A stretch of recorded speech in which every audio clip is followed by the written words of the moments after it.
And we welcome Addie Martindale to come and share with us now.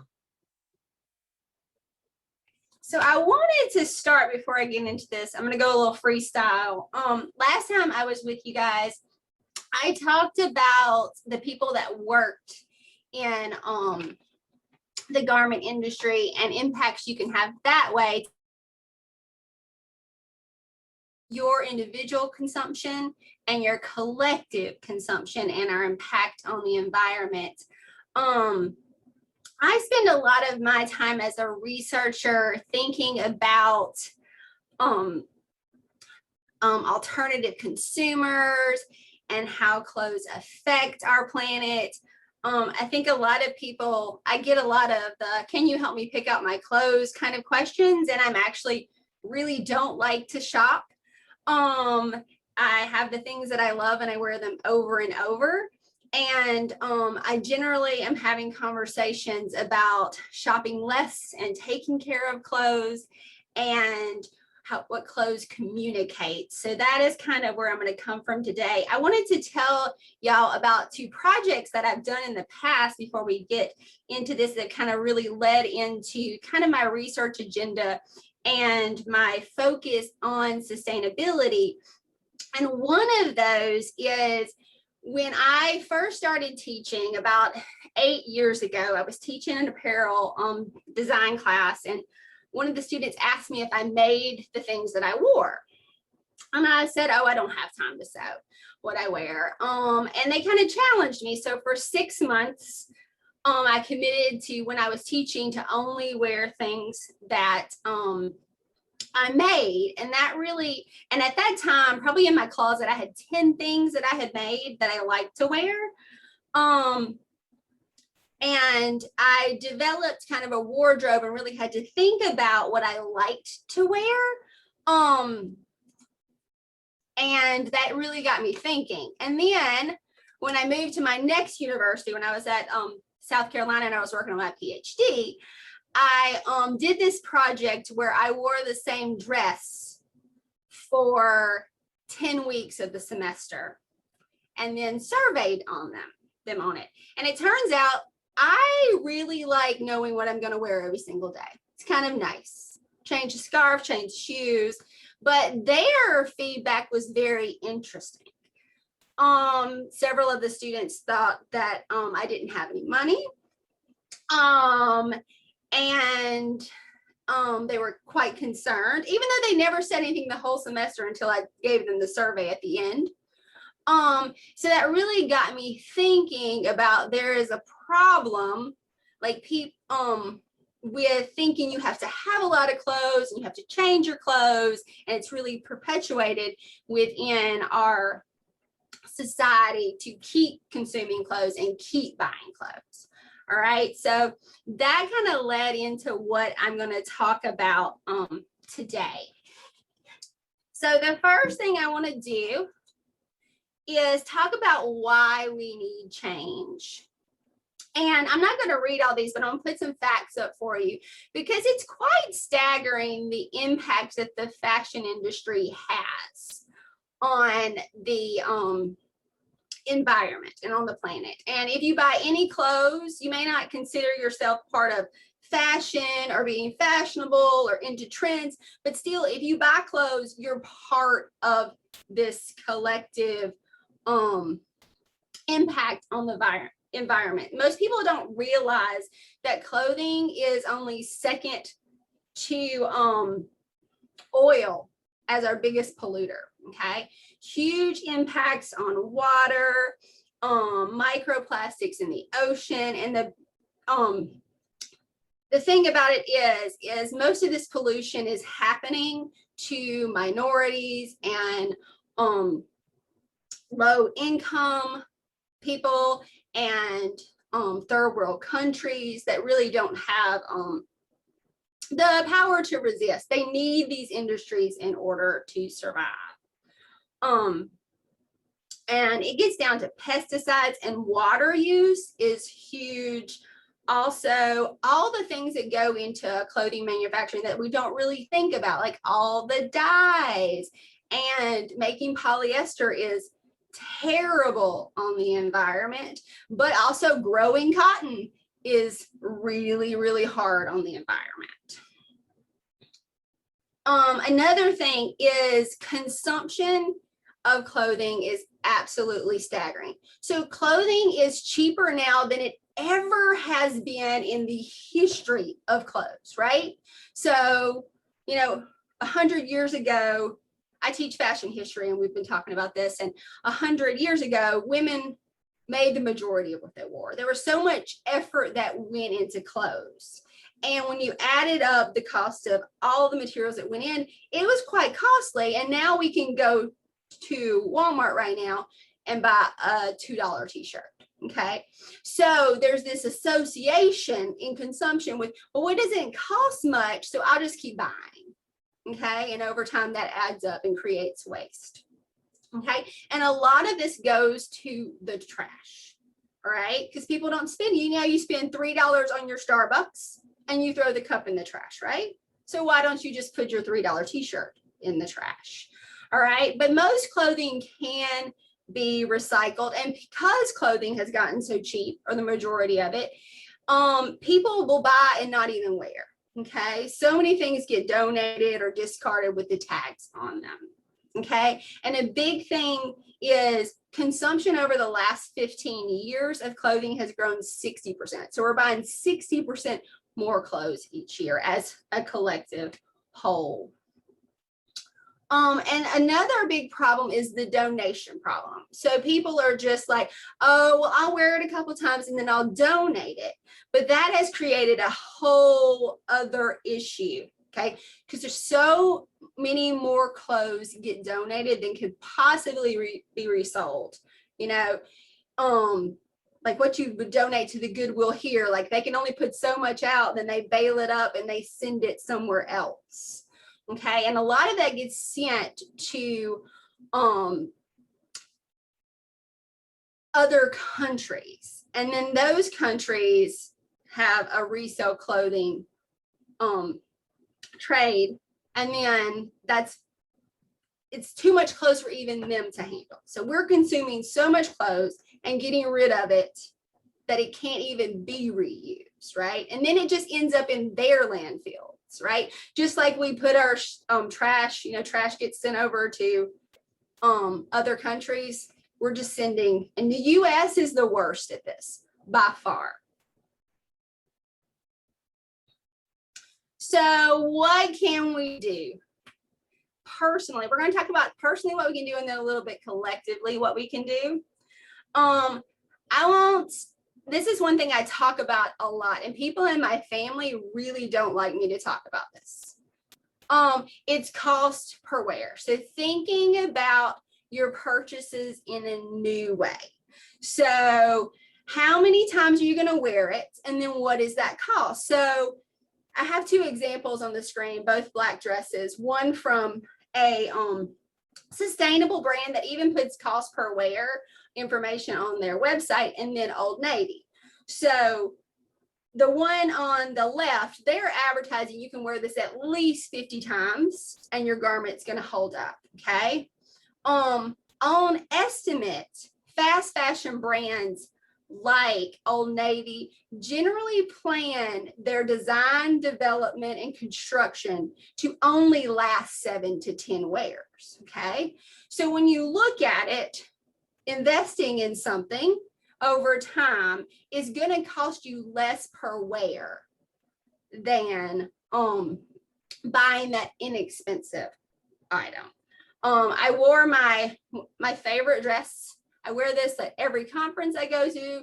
I wear it when I talk. I usually wear it on the first day of class. I'm on about 50 wears with this dress. I always feel comfortable. That's another thing about it. When you choose things that really love, you feel comfortable in it. You know exactly what's going to happen when you wear it.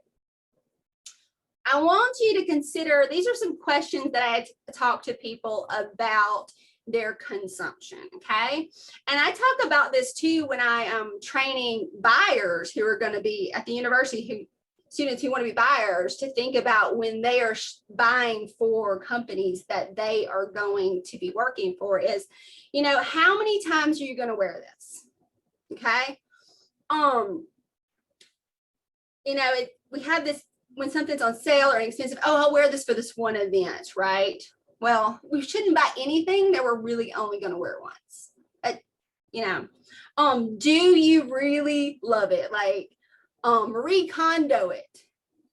Does this spark joy? Does this make you happy?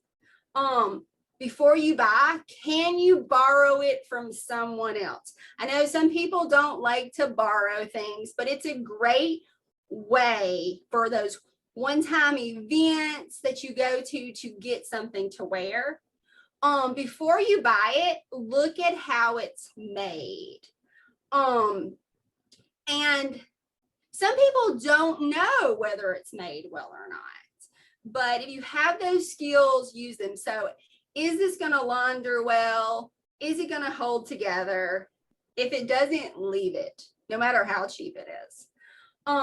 What will I do after I'm done with it? Okay, so if you know you're only going to wear it for an extended period of time, have a plan to get rid of it. Know where it is. Think about it, you're recycling, right?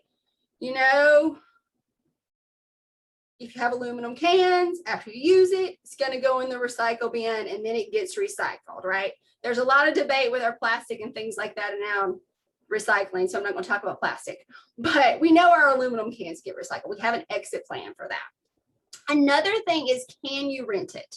There are so many services that are easy to use and affordable online. And now, it used to be only high-end things you could rent, but now you can rent things at all different price points, right? You can even, instead of having a wardrobe, use a service where you pick out and you keep sending things back, right? Think about how you're going to care for it, okay? This is where, as consumers, we actually have the biggest impact on the environment with our clothes, okay? So how often do you wash it? People get really weird when I talk about this. They are convinced that every item they wear needs to be washed every time. Well, it does not. You can wash, your blue jeans can go. Levi's even has a program where they are actually trying to get people to go longer without washing their blue jeans to save water. Sweatshirts, sweaters. There's so many things that we can wear multiple times before we wash it. And that has a big impact, okay? When we do wash, focusing on full loads only, hand washing what we can, line drying, and then considering our detergents. Okay. Another thing with washing, we can also really prolong the life of our clothes too, which has another impact on the environment because I don't have to buy anything new, but we can also get a lot more time out of those clothes when we take some extra care with the washing. Another thing is to learn to mend and get creative, okay? So I'm going to give you a personal example. I had on one of my favorite mock turtlenecks the other day, and I went by a business that was pressure washing, and I wasn't paying attention, and a drop got on my my mock turtleneck. Lucky for me, in a spot that's going to be easy for me to just get a little patch or do a little embroidery over it. But I love that shirt and it feels so good when I wear it and it fits just right. It's not going anywhere. I'm going to make it into something, get a little creative with it. Another thing is you can pay someone to fix your clothes. If your zipper breaks, don't discard it. Take it to the cleaners. They will put that zipper back in. A lot of people, because it's usually like $10 to $15 to do that, but because, don't buy the new pair of pants, fix what you have. And you're actually giving back to the local community and supporting a small business too, on a whole different other level there too. I had a friend the other day, he is a massage therapist, and he says, Addie, my pants aren't wearing out, but my knees from where I bend, they are starting to look gray. What do I do? And I was like, oh, you just re-dye that. So there's a lot of things that you can do to prolong the life of your clothes and to make them into something new.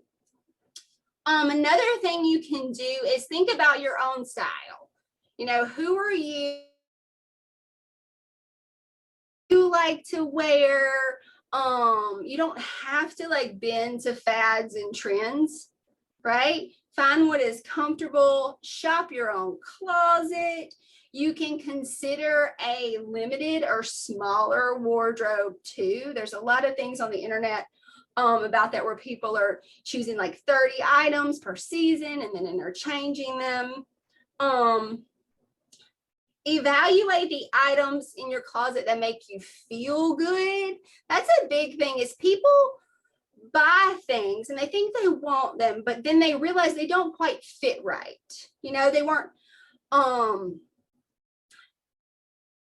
the industry didn't accommodate that body shape in that style. So you really want to think about how you fit and you feel them. Think about when you're dressing like a 5-year-old, and you can have the cutest thing, right? And you go to put it on that 5-year-old, and if it doesn't feel good on them, they're not going to wear it, right? We need to take that into adulthood, right? Because you might be able to force yourself to wear something for 1 or 2 times that's uncomfortable, but that's about it. You're going to go back to those comfortable things, and you should be comfortable in your clothes. You should. Rethink your donation strategy is another thing you can personally do. The best thing you can do with clothes you aren't going to wear is find someone you can give them directly to, and they're going to wear it. Okay. Because you know it's not going to get stuck in transition anywhere. If you can find that person, okay, you can sell it online. There are online consignment, like ThredUp is a really good one because they send you a bag, you fill it up, you send it back, and then they actually have a recycling service set up for things that they can't resell. So that is really nice. You can also buy from retailers that have a recycling program, but you have to be really, really careful with this. There are fast fashion brands that have recycling programs, but it's really an attempt to greenwash to get you to buy more. But there are some good recycling programs with retailers. So you can look for ones that provide that too. Like you can send back your old clothes and then they'll facilitate the recycling.